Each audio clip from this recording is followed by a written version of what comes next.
Halo YouTube, selamat datang kembali di channel Dokter Bedah Tapi Gamer. Kali ini saya akan membuat bincang-bincang mengenai kesehatan di acara Ngops, yaitu Ngobrol Sehat. Oke, di kesempatan episode pertama ini kita akan membicarakan mengenai vaksinasi COVID.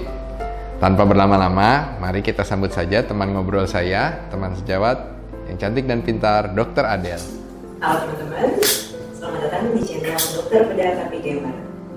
Sebelum kita mulai ngobrol-ngobrol hari ini, Dok, gimana kalau kita mematuhi protokol kesehatan dengan memakai masker itu? Oh iya. Meskipun sudah divaksin, tetap harus pakai masker ya teman-teman, ikut protokol kesehatan. Halo Del. Halo dok, apa kabar? Baik, di kau gimana? Sehat-sehat, udah divaksin, udah 2 kali. Iya, aku juga sudah divaksin 2 kali. Dan gak nangis. Gak nangis. Oke, sekarang nih kita lagi mau ngobrolin ya itu soal vaksin itu. Iya. Kan pandemi udah mau jalan 1 tahun nih.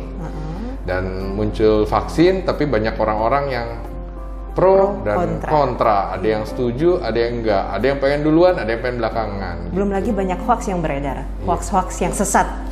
Iya, betul sekali. Itu hoax-hoax itu sangat mengganggu sekali. Sampai banyak ribut di sana-sini ya. Jadi hari ini makanya teman-teman, kalian kan sebelumnya udah pernah banyak yang DM saya maupun Dokter Wega, Dok, aman nggak sih vaksin COVID-19 ini? Kemudian apa aja sih, siapa saja yang boleh dapat vaksin ini? Nah, hari ini kita akan jawab semua pertanyaan kalian. Nah, Del, gimana sih? Kenapa sih sekarang penting banget vaksin itu? Iya dok, ini kan pandemi kan udah sekitar 1 tahun nih berlangsung.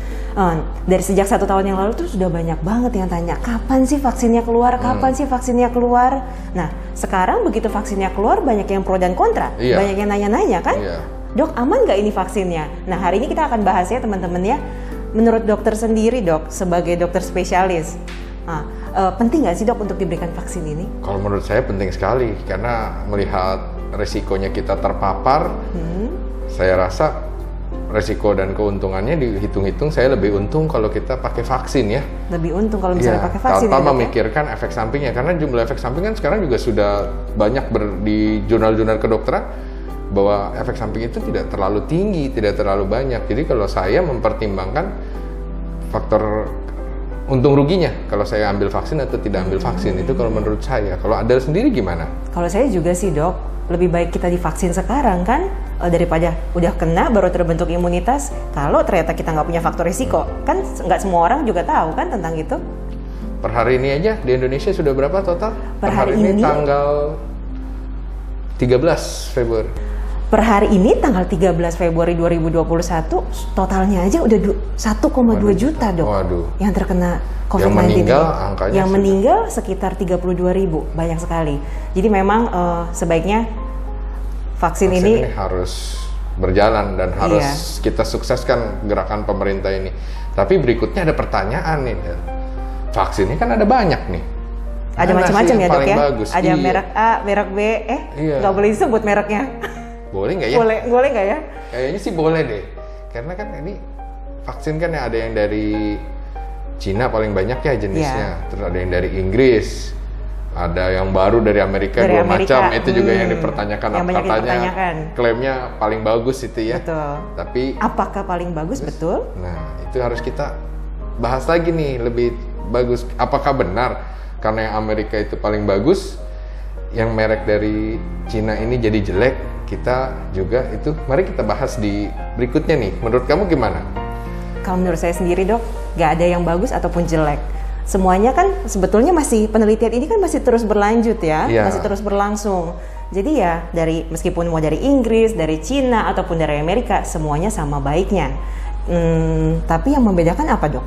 Kalau yang membedakan setahu aku, mereka beda jenis isi vaksinnya itu. Nah, bedanya apa tuh dok? Nah, ada yang vaksin-vaksin kayak dari Inggris atau yang dari Cina itu merupakan vaksin-vaksin seperti bisa kita sebut konvensional ya, dari bagian tubuh si virusnya atau virus yang dilemahkan, tidak aktif. Nah, memang yang berbeda ini yang dari Amerika itu. 2 merek itu, dia itu katanya teknologi baru ya, dengan mRNA, menyusun mRNA sendiri.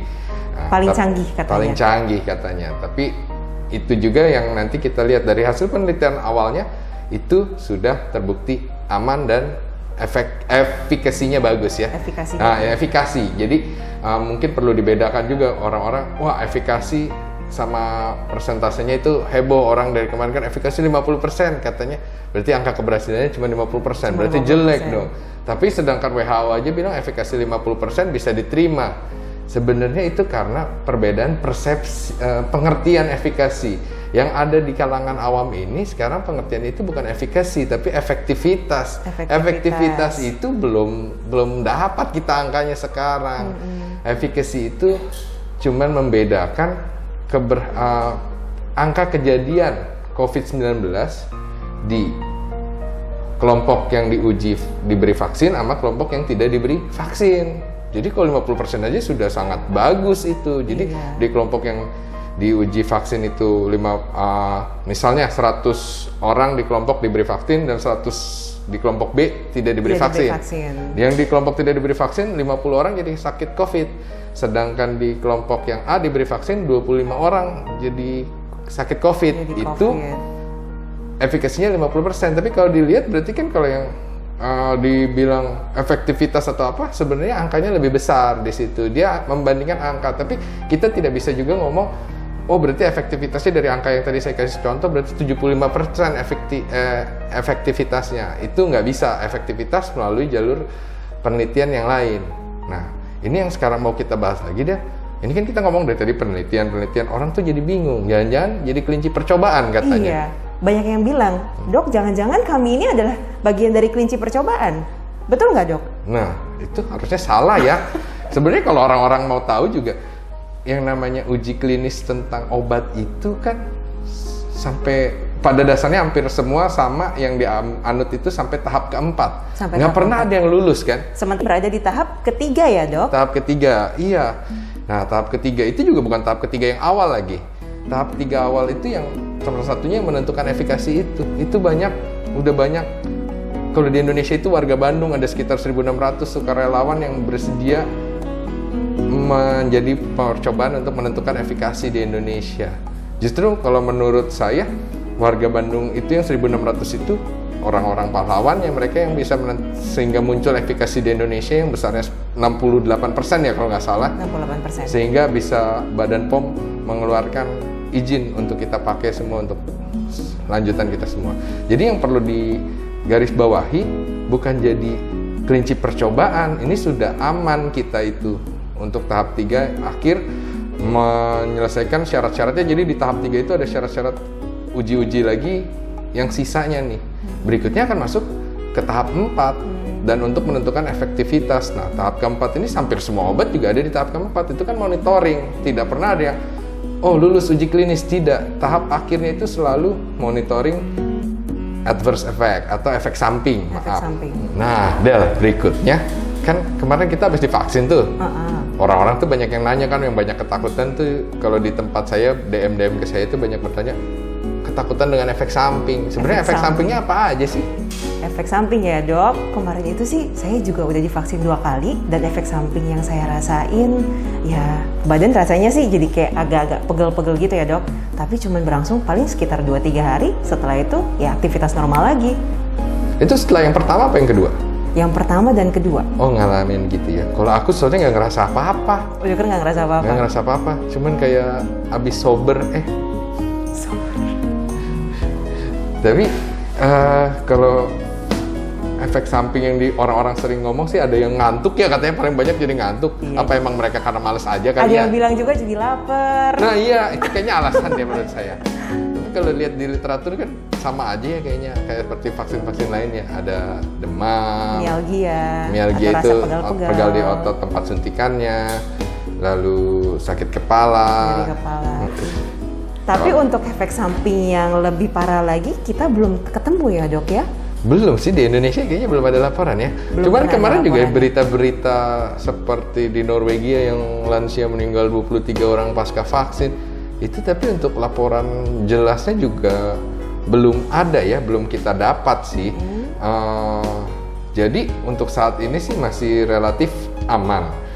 Tapi mungkin bisa nggak Adel jelasin apa sih efek samping itu, dan kan ada juga istilah kejadian ikutan pasca imunisasi. Itu apa sih? Apa memang harus dilaporkan semua? Misalkan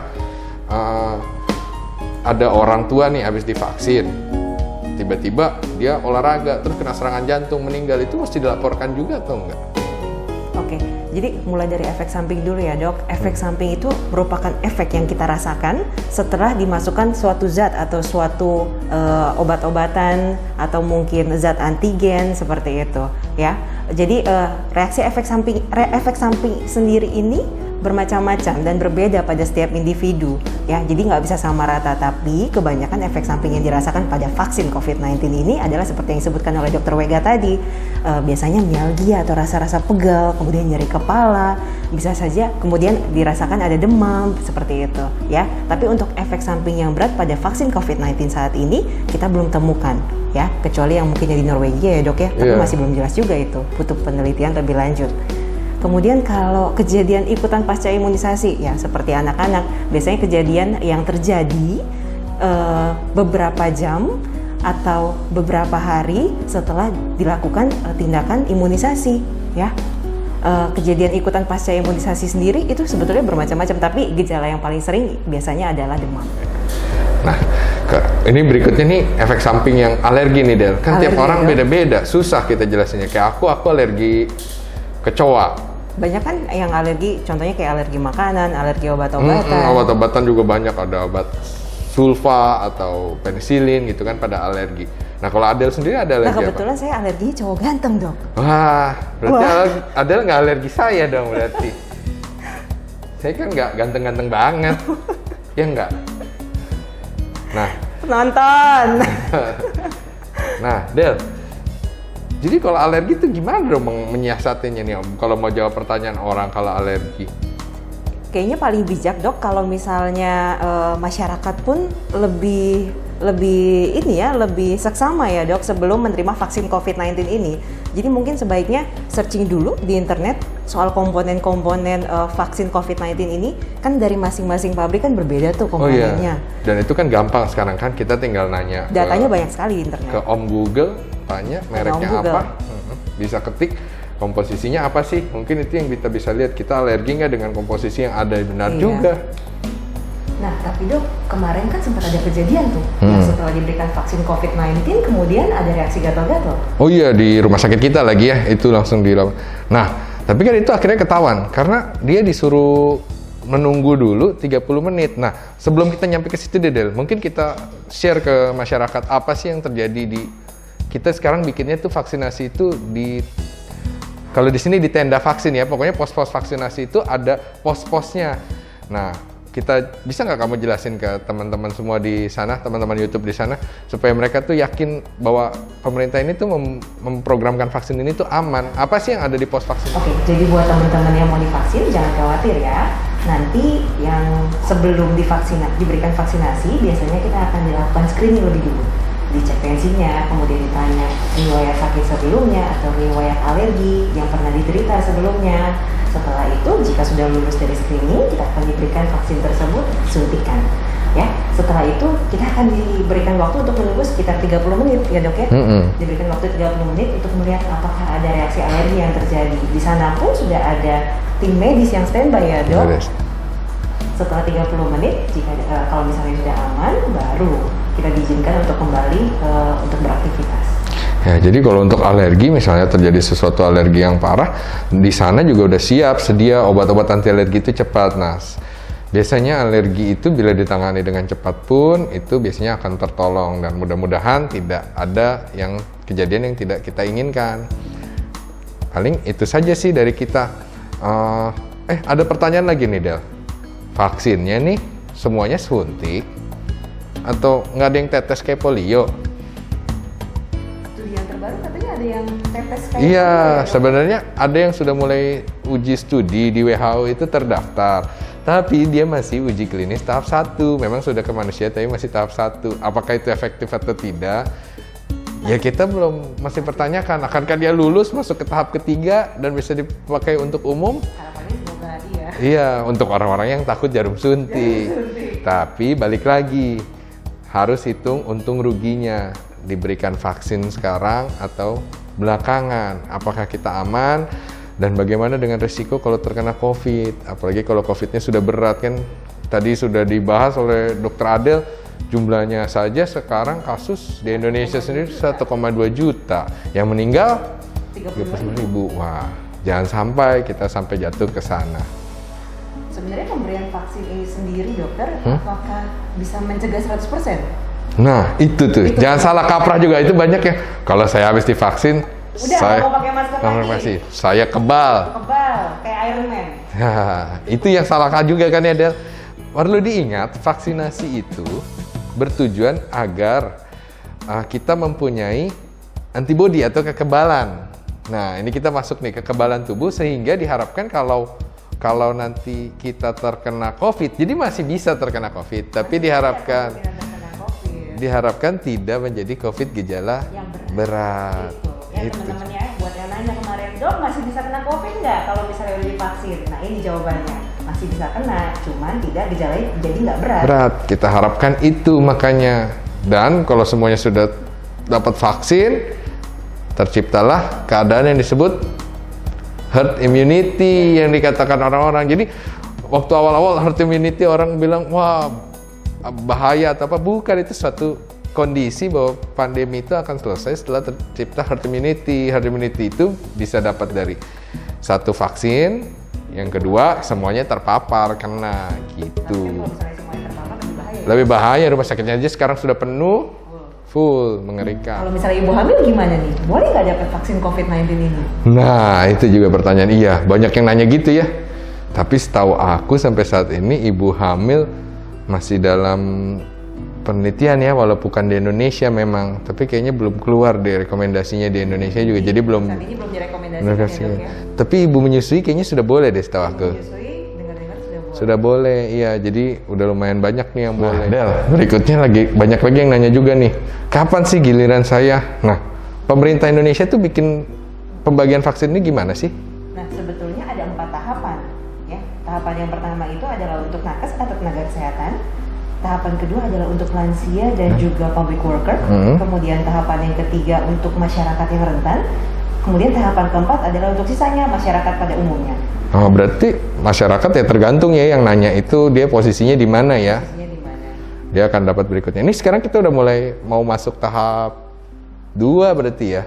Kan beberapa lansia sudah divaksin kan kemarin ya? Berarti sudah mulai cepat juga nih vaksinnya ya? Nah, kalau misalnya untuk yang mandiri gimana dok? oh iya, ada isu-isu mandiri. Nah, mandiri ini kita nggak bisa jawab jujur, karena itu nanti keputusannya masih di kebijakan pemerintah. Jadi kita tunggu saja pengumuman dari pemerintah selanjutnya. Untuk sementara belum ada ya kalau yang mau vaksin mandiri. Dok, ada yang nanya lagi nih. Dok, kalau misalnya saya sudah divaksin, berarti saya akan positif dok kalau misalnya dites. Nah, positif apa dulu nih? Tes apa? Pemeriksaan Tes. COVID ini kan ada macam-macam ya dok? Iya, ada antibodinya, ada pemeriksaan swab, ada PCR, 3 itu.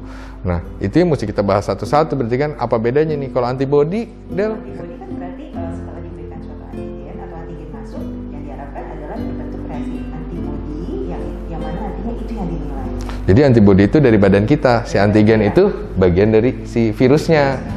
Nah, tentu aja kalau disebut antigen swab berarti kita memang di swab, dicek ada tidaknya antigen si ya antigen itu seperti KTP lah, si virusnya itu ada nggak sih di situ tuh gitu. Nah, sama seperti PCR swab, cuman bedanya PCR sama swab antigen yang rapid cuman beda cara memeriksanya. Bukan cara memeriksanya, cara memeriksanya sama-sama swab tapi metode pemeriksaannya itu yang berbeda. PCR kita mencari yang betul-betul RNA-nya lebih akurat. Kalau si antigen swab lebih cepat. Nah, tentu kalau kita bahas habis vaksin apa yang positif, ya pastinya berarti yang antibodinya itu yang diharapkan. Makanya itu juga pemerintah kita sudah tidak lagi memakai kan antibody tes rapid, karena sekarang dia akan lebih memilih antigen swab yang rapid. Untuk kayak perjalanan sekarang kita udah mesti kemana-mana antigen swab katanya kan. Nah dok, untuk penyintas COVID gimana nih dok? Masih perlu untuk diberikan vaksin COVID-19 nggak? Kan mereka udah kena.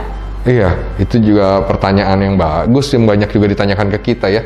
Nah, seperti kita tahu, antibodi yang terbentuk dari COVID ini juga mulai perlahan-lahan akan turun. Jadi penyintas COVID ini juga perlu mendapat vaksin lagi.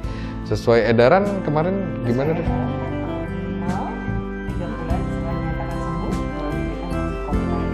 Jadi para penyintas itu harus tetap divaksin.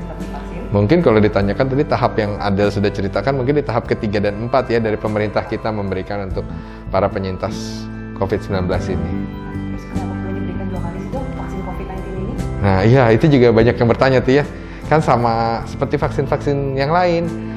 Ternyata setelah sesuai penelitiannya, kadar antibodi yang ada di dalam tubuh, kalau cuma 1 kali suntik ternyata tidak tercapai untuk melindungi. Cukup ya dok? Belum cukup, jadi butuh 2 kali supaya kadarnya cukup untuk melindungi tubuh dari COVID-19. Sehingga bisa terproteksi. Oke, kayaknya udah semuanya pertanyaan terjawab di video kali ini. Mudah-mudahan video ini bisa membantu teman-teman YouTube semua untuk berani ngambil vaksinasi COVID dan jadi nggak ragu lagi. Iya, jangan lupa like dan subscribe channel ini, Dokter Bedah Tapi Gamer. Kalau ada pertanyaan lebih lanjut dan belum terjawab di channel ini, silahkan ketik di kolom komentar, nanti akan saya jawab lagi. Ya, untuk penutupan saya minta tolong Adel untuk memberi video penutup. Halo teman-teman, nama saya Adela Esther. Jangan lupa tetap mematuhi protokol kesehatan dengan mematuhi 3M, menjaga jarak, mencuci tangan, dan memakai masker. Sampai ketemu lagi, dadah!